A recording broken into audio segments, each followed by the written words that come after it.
नमस्कार. माझं नाव वरुण पाटील. तर मागील 3 वर्ष सुद्धा माझी पेटी रायगडमधून प्रथम गेली होती. तर हे चौथं वर्ष आहे. तर मला खूपच आनंद होत आहे, कारण हा चौथ्यांदा मान मला मिळतोय.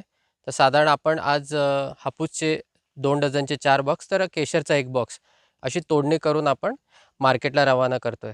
तर गतवर्षीच्या तुलनेत यावर्षी लांबलेला पाऊस आणि बदलतं वातावरण बघितलं तर खरंच यावर्षी कठीण वाटत होतं, की जानेवारी महिन्यात रायगडमधून आंबा मुंबईला जाईल. परंतु बऱ्याचशा माझ्या कुटुंबातील माझ्या कुटुंबातील माझ्या काकांच्या, माझ्या वडिलांच्या सल्ल्यामुळे आणि आमच्या मेहनतीमुळे आम्हाला हे शक्य झालं. तर पाहिलं तर यावर्षीसुद्धा कोकणातील हापूसचे उत्पादन चांगल्या स्वरूपात होईल. परंतु सध्या वातावरणात फार मोठ्या प्रमाणात चढ-उतार पाहायला मिळत आहेत. तर आपण पाहिलं तर नोव्हेंबरमध्ये चांगल्या स्वरूपाची थंडी होती, परंतु चेन्नईमध्ये आणि ओडिसामध्ये आलेल्या वादळामुळे परत थंडी काहीशी कमी झाली.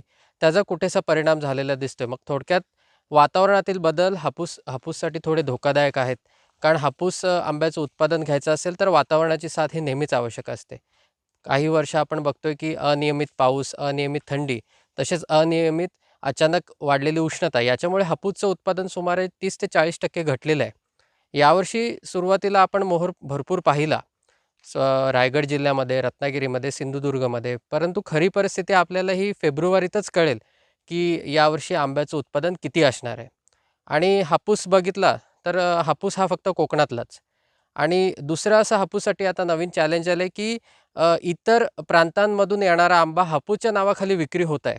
तर शेतकऱ्यांना त्या गोष्टींचा सुद्धा एक ती सुद्धा एक डोकेदुखी ठरते. कारण हापूसची जी प्रतवारी कोकणात आहे, ती इतर राज्यांमध्ये नाही.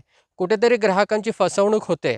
तर त्याचीसुद्धा एक माझी सरकारला विनंती आहे, की त्या बाबतीत सुद्धा एक जागरूकता वाढायला पाहिजे. कारण हापूस आंबा हा फक्त कोकणातलाच आहे. कर्नाटकमधून किंवा इतर काही राज्यांमधून हापूस आंबा येतोय. तो हापूस नाही आहे, तो दुसऱ्या प्रतीचा आंबा आहे.